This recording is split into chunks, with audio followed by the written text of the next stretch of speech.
বানিয়েছি কলা পাতা দিয়ে আমুদি মাছের পাতুরি। প্রথমে মাছগুলোর মধ্যে পেঁয়াজ, টমেটো কুচি, পেঁয়াজ কুচি, রসুন কুচি, আদা কুচি, আলু ভাজার মতো করে কেটে নিতে হবে। আর বেগুনগুলো সরু সরু করে পাতলা পাতলা করে কেটে নিতে হবে।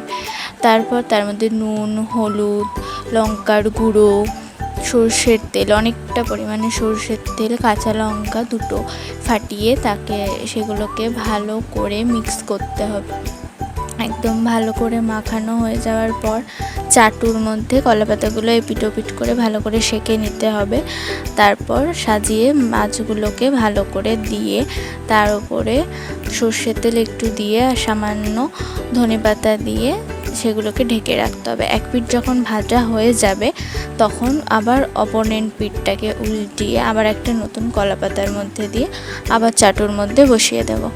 তারপর ভালোভাবে হয়ে যাওয়ার পর দেখব যে পিছনটা কীরকম কলা পাতার কালো কালো হয়ে এসছে, পুড়ে পুড়ে এসছে। তখন ভাববো যে আমাদের এটা একদম রেডি। দেখো অলমোস্ট রেডি। এটা কিন্তু খেতে দারুণ হয়েছিল। তোমরা অবশ্যই বাড়িতে ট্রাই করো। ভালো লাগলে ভিডিওটা লাইক, কমেন্ট আর সাবস্ক্রাইব করতে একদম ভুলো না। টাটা।